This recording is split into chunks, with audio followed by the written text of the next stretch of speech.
কাবা শরীফ ধ্বংসের ভবিষ্যৎবাণী সত্যি হবে কিভাবে? নবীজি সাল্লাল্লাহু আলাইহি ওয়াসাল্লামের ভবিষ্যৎবাণী, কাবা ধ্বংসের সেই ভয়াবহ দিন। আসসালামু আলাইকুম ওয়া রাহমাতুল্লাহ। প্রিয় দর্শক, কাবা শরীফ হল পৃথিবীর সবচেয়ে পবিত্র স্থান এবং এটাই হলো বাইতুল্লাহ বা পৃথিবীতে অবস্থিত আল্লাহর ঘর। এটাই ইসলামের সবচেয়ে পবিত্র স্থান, যা সৌদি আরবের মক্কা শহরের মসজিদুল হারামের মধ্যখানে অবস্থিত। প্রকৃতপক্ষে মসজিদটি কাবাকে ঘিরেই তৈরি করা হয়েছে। এটাই মুসলমানদের কিবলা, যেদিকে মুখ করে সালাত আদায় করা হয়। অর্থাৎ পৃথিবীর যে স্থান থেকে কাবা যেদিকে মুসলমানগণ ঠিক সেদিকে মুখ করে নামাজ আদায় করেন। হজ এবং ওমরা পালনের সময় কাবাকে ঘিরে তাওয়াফ করেন। তবে সর্বোচ্চ পবিত্র এই কাবা শরীফ কিনা ভেঙে ফেলবে এক কাফের, অথচ তাকে বাধা দেওয়ার মতো কোনো মুসলমান থাকবে না সেদিন। কিন্তু কবে আসবে সেদিন, আর কেই বা হবে সেই হতভাগ্য কাফের? চলুন তাহলে এইসব নিয়ে বিস্তারিত জানা যাক। প্রিয় দর্শক, প্রথম কাবাঘর নির্মিত হয়েছিল হযরত আদম আলাইহিস সালামের জীবদ্দশায়। পৃথিবীর প্রথম ইবাদত ঘর কাবা নির্মাণ শেষে তিনি তার চারিদিকে প্রদক্ষিণ করেছিলেন। এরপর হযরত ইব্রাহিম আলাইহিস সালাম এই ঘর পুনর্নির্মাণ করেছিলেন, যেন তার পরিবার ও বিশ্বের মুসলমানরা এখানে নামাজ আদায় করতে পারেন। এ প্রসঙ্গে আল্লাহ তাআলা বলেন, ইন্না আউওয়ালা বাইতিন উযিআ লিন-নাসি লাল্লাযী বিবাক্কাতা মুবারাকান ওয়া হুদাল লিল-আলামিন। নিশ্চয়ই সর্বপ্রথম গৃহ যা মানবমণ্ডলীর জন্য নির্দিষ্ট করা হয়েছে তা ওই ঘর যা বাক্কা তথা মক্কায় অবস্থিত। এটি সৌভাগ্যযুক্ত এবং পুরো বিশ্ববাসীর জন্য পথ প্রদর্শক। আল্লাহ তাআলা কাবা ঘরকে নিজের সঙ্গে সম্পর্কিত করে এই ঘরকে মহিমান্বিত করেছেন। কাবাকে মানুষের জন্য ইবাদতের স্থান হিসেবে নির্ধারণ করে এই ঘরের চারিদিকে শিকার সহ গাছ উপড়ানো নিষিদ্ধ করে মক্কাকে মানুষের জন্য নিরাপদ অঞ্চল করেছেন। আল্লাহ এই ঘরের মর্যাদা রক্ষার উপর গুরুত্ব দিয়েছেন। তিনি দূর দূরান্ত থেকে মানুষকে এই ঘরের কাছে আসতে বলেছেন, যাতে তারা এই ঘরের মালিকের প্রতি বিনম্রতা দেখাতে পারে এবং তার আল্লাহর গুণে নিজেদের গুণান্বিত করতে পারে। তাই পবিত্র কাবাঘর পৃথিবীর সব মসজিদের প্রাণকেন্দ্র। এর রয়েছে অসাধারণ সম্মোহনী শক্তি। এর ভিত্তি হয়েছিল শিরক মুক্ত একত্ববাদের উপর ইখলাস ও একনিষ্ঠতার উপকরণ দিয়ে। সেই আদিকাল থেকে এই ঘরটির মর্যাদা এমনভাবে প্রতিষ্ঠিত ছিল যে এখানে আপনজন হত্যাকারীকে পেলেও তাকে হত্যা করা হতো না। অপবিত্র অবস্থায় এই ঘরে প্রবেশের কোনো সুযোগ নেই। আল্লাহ তাআলা বলেন, আমি ইব্রাহিম ও ইসমাইলকে আদেশ করলাম, তোমরা আমার গৃহকে তাওয়াফকারী, এতেকাফ বা অবস্থানকারী ও রুকু সিজদাকারীদের জন্য পবিত্র রাখো। হযরত হাসান বসরি রাহমাতুল্লাহ আলাইহি বলেন, জাহেলিয়া যুগে কোনো ব্যক্তি যদি কাউকে হত্যা করত এবং এরপর সে তার গলায় এক টুকরো উলের কাপড় পেঁচিয়ে কাবা ঘরে প্রবেশ করত, তাহলে মারাত্মক প্রাণঘাতী পিতা বা ভ্রাতার হত্যাকারীকে পেয়েও কেউ এখানে প্রতিশোধ নিত না, যতক্ষণ পর্যন্ত সে ওই পবিত্র জায়গা ত্যাগ করত। এজন্য আল্লাহ তাআলা বলেন, যে ব্যক্তি ওই ঘরে প্রবেশ করে সে নিরাপত্তা লাভ করবে। অর্থাৎ কাবা এলাকা আল্লাহ তাআলা কর্তৃক সংরক্ষিত একটি নিরাপদ স্থানে। এখানে মানুষ, পশু পাখি, মশা মাছি, গাছপালা, ফুল, এমনকি এখানকার ঘাসও সব ধরনের অনিষ্টতা থেকে মুক্ত। কিন্তু ইতিহাস ঘেঁটে জানা যায়, পবিত্র সেই কাবার উপর ঘটেছে নির্মম আক্রমণ এবং ভবিষ্যতেও এমন একদিন আসবে যখন ধ্বংস করা হবে সেই কাবাঘর, অথচ তা প্রতিরোধ করার মতো কেউ থাকবে না। প্রিয় দর্শক, ইতিহাসে দেখা গেছে কাবা বিভিন্ন সময় ক্ষতিগ্রস্ত হয়েছে, যেমন যুদ্ধকালীন হামলা, প্রাকৃতিক দুর্যোগ, বন্যা, ভূমিকম্প, আগুন লাগা ইত্যাদি। 683 খ্রিস্টাব্দে ইবনে জুবায়ের ও হাজ্জাজ বিন ইউসুফের যুদ্ধে কাবা শরীফ ক্ষতিগ্রস্ত হয়েছে। পরে আব্বাসীয় যুগে আগুন ও বন্যায়ও এর অংশবিশেষ ধ্বংস হয়। এক্ষেত্রে 19 শতকের একটি আক্রমণ বিশেষভাবে উল্লেখযোগ্য। 1979 সালে কাবা এবং একে ঘিরে তৈরি হারাম শরীফ অবরোধ করেছিল একটি উগ্র গোষ্ঠী। তাদের দখল থেকে মক্কাকে মুক্ত করতে যে তীব্র লড়াই চলে তাতে নিহত হয় শত শত মানুষ। সে বছর 20 নভেম্বর একটা নতুন শতাব্দীর শুরু। সেদিন হিজরি 1400 সালের প্রথম দিন। মসজিদ আল হারাম তখন হাজার হাজার মানুষে পরিপূর্ণ। সারা পৃথিবী থেকে আসা মুসলিমরা সেদিন ফজরের নামাজে যোগ দেওয়ার অপেক্ষায়। ফজরের নামাজ মাত্র শেষ হতে চলেছে, হঠাৎ সাদা কাপড় পরা প্রায় 100-200 লোকজন অস্ত্র হাতে বেরিয়ে এলো নামাজের মধ্যে থেকে। এই অস্ত্র তারা আগেই সেখানে পাচার করে নিয়ে এসেছিল। কয়েকজন অস্ত্রধারী গিয়ে অবস্থান নিল ইমামের চারপাশে। ইমাম যখন তার নামাজ শেষ করলেন, অস্ত্রধারীরা মাইক্রোফোনের নিয়ন্ত্রণ নিল। তারপর তারা মাইকে এমন এক ঘোষণা দিল যা শুনে হতবাক হয়ে গেল সবাই। অস্ত্রধারীদের একজন মাইকে বলছিল, আমরা আজ ইমাম মাহদির আবির্ভাব ঘোষণা করছি। তিনি বিশ্বে ন্যায় বিচার এবং শান্তি প্রতিষ্ঠা করবেন। যে বিশ্ব এখন অন্যায়, অত্যাচার এবং অশান্তিতে ভরে গেছে। যে সশস্ত্র গ্রুপটি সেদিন কাবা এবং হারাম শরীফের নিয়ন্ত্রণ নিয়েছিল, তাদের নেতা ছিলেন এক বেদুইন, জুহাইমান আল ওতাইবি। সে ঘোষণা দিল, ইমাম মাহদী সেখানে তাদের মাঝেই আছেন। একথা বলে মুহাম্মদ বিন আবদুল্লাহ আল কাহতানিকে দেখিয়ে বলল, ইনিই হচ্ছেন ইমাম মাহদী। তারপর সে সামনে এগিয়ে আসলো এবং ইমাম মাহদীর প্রতি তার আনুগত্য ঘোষণা করল। তার সাথে সাথে পূর্ব থেকে প্রস্তুত কিছু লোকও তথাকথিত মাহদীর সামনে ঝাঁপিয়ে পড়ে আনুগত্য প্রকাশ করতে শুরু করল। কোনো সন্দেহ নেই, এই দৃশ্য থেকে সবাই স্তম্ভিত হয়ে গিয়েছিল। এটা ছিল খুবই আপত্তিকর একটি ঘটনা। তাদের নেতা জুহাইমান পবিত্র কাবাকে ঘিরে একটি অবরোধ তৈরির নির্দেশ দিলেন। মসজিদের মিনারগুলিতে বন্দুকধারীদের অবস্থান নেয়ার নির্দেশ দিলেন, যাতে কেউ হামলা করে তাদের প্রতিরোধ করা যায়। সৌদি পুলিশ বাহিনীর একটি দল প্রথম এগিয়ে এলো কি ঘটছে তা দেখতে। সৌদি পুলিশকে দেখা মাত্র তারা গুলি চালাতে শুরু করলো। অনেকে নিহত হলো। শুরু হলো কাবা এবং হারাম শরীফকে ঘিরে অবরোধ। সৌদি সরকার এরপর সেখানে হাজার হাজার সৈন্য এবং কমান্ডো পাঠায় মসজিদ পুনর্দখলের জন্য। পাঠানো হয় সাজোয়া যান। মক্কার আকাশে উঠতে থাকে যুদ্ধ বিমান। কাবা এবং হারাম শরীফের ভেতরে সামরিক অভিযান চালানোর জন্য সৌদি রাজ পরিবার দেশটির ধর্মীয় নেতাদের কাছে অনুমতি চাইলেন। পরবর্তী কয়েকদিনে সেখানে তীব্র লড়াই শুরু হলো। সরকারি বাহিনী একের পর এক হামলা চালাতে লাগলো। মসজিদের একটি অংশ বেশ ক্ষতিগ্রস্ত হলো। এক পর্যায়ে সৌদি বাহিনীর সাজোয়া গাড়ি মসজিদ চত্বরে ঢুকলো। তারা মসজিদের দ্বিতীয় তলার গ্যালারিগুলোর নিয়ন্ত্রণ নিল। বেশিরভাগ বন্দুকধারী তখন মসজিদের ভূগর্ভের করিডোরে গিয়ে আশ্রয় নিল। সেই অন্ধকার জায়গা থেকেই তারা পরবর্তী কয়েকদিন ধরে লড়াই করে গেল। লড়াই আরো তীব্র হয়ে উঠল। সৌদি সরকারি বাহিনী তীব্র গোলাবর্ষণ শুরু করলো। এই প্রচন্ড গুলির মুখে সবাই ভূগর্ভস্থ কামরায় গিয়ে আশ্রয় নিতে বাধ্য হলো। কিন্তু তারপরে খবর আসলো, কথিত ইমাম মাহদী নিজেই গুলিবিদ্ধ এবং মারাত্মকভাবে আহত হয়েছে।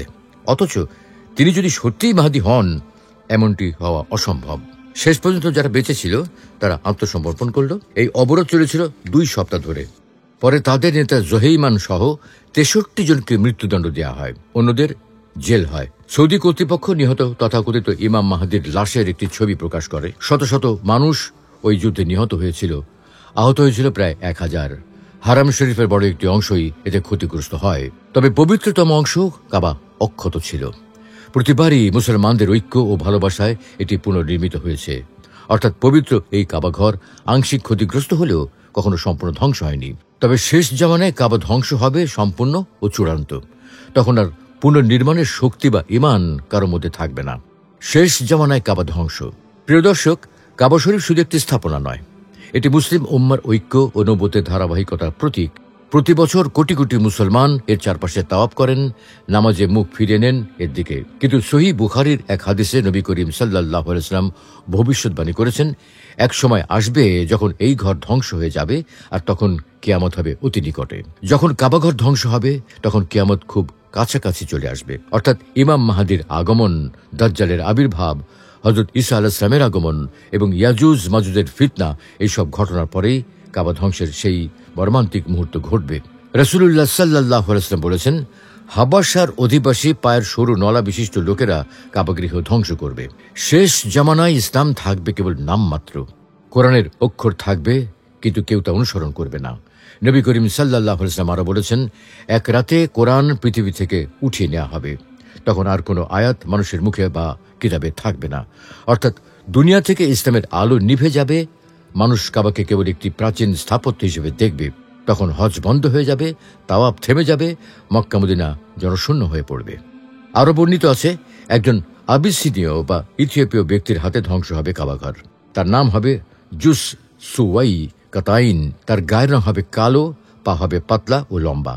সে আফ্রিকার দিক থেকে এসে একে একে কাবার ইট পাথর খুলে ফেলবে, যেন এই ঘরটি কখনোই ছিল না। তখন তাকে বাধা দেওয়ার মতো একজন ইমানদার মুসলমানও পৃথিবীতে অবশিষ্ট থাকবে না। কাবা ধ্বংস হবে কিয়ামতের শেষ সুযোগগুলোর একটি। এরপরেই পৃথিবীতে ভয়াবহ প্রাকৃতিক বিপর্যয় নেমে আসবে। মানুষের হৃদয় থেকে শান্তি বিলীন হবে, সূর্য উঠবে পশ্চিম দিক থেকে এবং ধ্বনিত হবে কিয়ামতের চূড়ান্ত আহ্বান। ইসলামী বিশ্বাস অনুযায়ী কিয়ামতের আগে এমন একটি সময় আসবে যখন পৃথিবী থেকে ইসলামের নামমাত্র অস্তিত্বই থাকবে। পবিত্র কোরআনের অক্ষরসমূহ হয়তো কিতাবে থাকবে, কিন্তু তা জীবনে বাস্তবায়িত হবে না। মানুষ কোরআন তেলাওয়াত করলেও তার মর্ম ও নির্দেশনা থেকে দূরে সরে যাবে। এমনকি তখন একজন প্রকৃত মুমিন ব্যক্তিকেও খুঁজে পাওয়া যাবে না। সহিহ বুখারীর একটি হাদিসে হযরত মুহাম্মদ সাল্লাল্লাহু আলাইহি ওয়াসাল্লাম ভবিষ্যৎবাণী করেছেন, যখন কাবা ধ্বংস হবে তখন কিয়ামত খুব নিকটে চলে আসবে। এই ঘটনাকে কিয়ামতের অন্যতম বড় নিদর্শন হিসেবে গণ্য করা হয়েছে। হাদিস অনুযায়ী কাবার ধ্বংস সাধিত হবে এমন এক ব্যক্তির হাতে যার ঈমান থাকবে না। আশ্চর্যজনকভাবে সেই সময় কেউ তাকে বাধা দেওয়ার মতো মুমিন থাকবে না। কাবাঘর এক সময় যে ভালোবাসা ও শ্রদ্ধার প্রতীক ছিল তা ধীরে ধীরে হারিয়ে গিয়ে শুধুই একটি পুরনো স্মারক হিসেবে বিবেচিত হবে। তখন ইসলামের জ্যোতি নিভে যাবে, মানুষের হৃদয় হবে অন্ধকারাচ্ছন্ন, হজ পালিত হবে না, তাওয়াফ বন্ধ হয়ে যাবে এবং মক্কা ও মদিনা জনমানব শূন্য হয়ে পড়বে। রাসূল সাল্লাল্লাহু আলাইহি ওয়াসাল্লাম বলেছেন, মদিনা তার মন্দ লোকদের বের করে দেবে এবং সেখানে কেবল পশু পাখি ও বন্যপ্রাণী বসবাস করবে। অর্থাৎ মদিনা এমন এক শুদ্ধ ভূমিতে রূপান্তরিত হবে যেখানে কেবল প্রকৃতি থাকবে, মানবতা নয়। মোট কথা, ইসলামী কিতাবে বর্ণিত কিয়ামতের কয়েকটি বড় নিদর্শন হল ইমাম মাহদির আগমন, দাজ্জালের আবির্ভাব, হযরত ঈসা আলাইহিস সালামের আগমন, ইয়াজুজ মাজুজের ফিতনা, সূর্য পশ্চিম দিক থেকে উদয় হওয়া, দাব্বাতুল আরদ বের হওয়া এবং কাবা ধ্বংস হওয়া।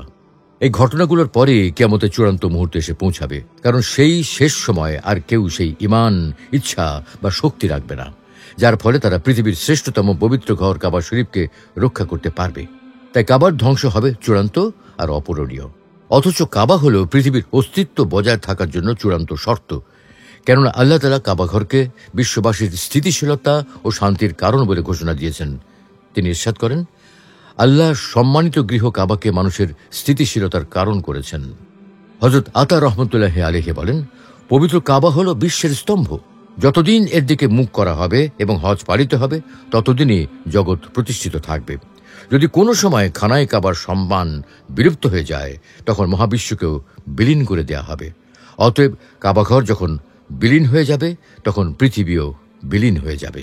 আসলে সমগ্র বিশ্ব মুসলিমের অন্তরে আল্লাহ তাআলা কাবা শরীফের মর্যাদাকে এমনভাবে স্থাপন করে দিয়েছেন যার প্রতি সম্মান প্রদর্শনের জন্য যাবতীয় ভাবাবেগ ও প্রবৃত্তিকে বর্জন করতেও মানুষ কুণ্ঠাবোধ করে না। যে একবার দেখে তার মনে ওই ঘরকে পুনরায় দেখার আগ্রহ তৈরি হয়। হযরত মুজাহিদ রহমতুল্লাহি আলাইহি বলেন, কোনো মানুষ কাবাঘরের জিয়ারত করে তৃপ্ত হয় না, বরং প্রতিবার জিয়ারতের পর পুনরায় যাওয়ার বাসনা নিয়ে ফিরে আসে। মুমিনরা পৃথিবীর যে কোনো প্রান্তে থাকুক না কেন প্রতিদিন 5 বার ওই কাবার দিকে মুখ করে সালাতে দাঁড়ায়। প্রত্যেক মুসলমান আল্লাহর কাছে নতশিরে দোয়া করেন জীবনে একবার হলেও যেন কাবাঘরকে নিজের চোখে দেখে। কাবাঘরের চতুর্দিকে আল্লাহর বান্দাদের তাওয়াফের দৃশ্য প্রতিটি মুমিনের নয়ন জুড়িয়ে তাদের মনে আবেগের স্পর্শ তৈরি করে। এটাই মুমিনের জন্য পৃথিবীর সবচেয়ে সম্মানিত ও মর্যাদাবান ঘর। মানব সৃষ্টির বহু আগে আল্লাহ তাআলা কাবাঘর সৃষ্টি করেছেন। এটি পৃথিবীর সর্বপ্রাচীন গৃহ। এই ঘর সৌভাগ্যযুক্ত এবং পুরো বিশ্ববাসীর জন্য পথ প্রদর্শক। এখানে আসলে সব স্বেচ্ছাচারী ও অত্যাচারীর দম্ভ অহংকার চূর্ণ হয়ে যায়। যারা এটিকে ভাঙতে আসে তারা নিজেরাই ধ্বংস হয়ে যায় এবং লাঞ্ছিত হয়ে পশ্চাদপসরণ করতে বাধ্য হয়। ইয়েমেনের বাদশাহ আব্রাহা বিশাল হস্তি বাহিনী নিয়ে পবিত্র কাবাঘরকে ধ্বংস করতে সে নিজেই ধ্বংস হয়ে যায়। অথচ একদিন সেই কাবার ধ্বংস সাধিত হবে, সেই সাথে ঘটবে পৃথিবীর চূড়ান্ত ধ্বংস, আর তা হবে মানব ইতিহাসের সবচেয়ে বড় দুর্যোগ। আল্লাহ রাব্বুল আলামিন আমাদের সকলকে এই মহা দুর্যোগ থেকে নিরাপদে থাকার তৌফিক দান করুন। আমিন।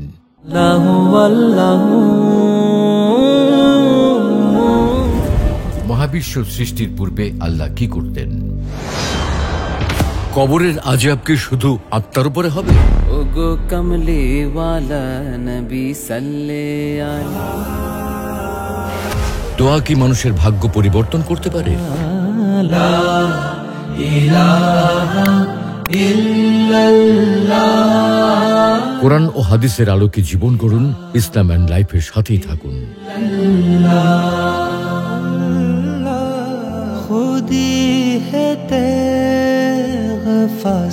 Islam and life, ultimate path of light.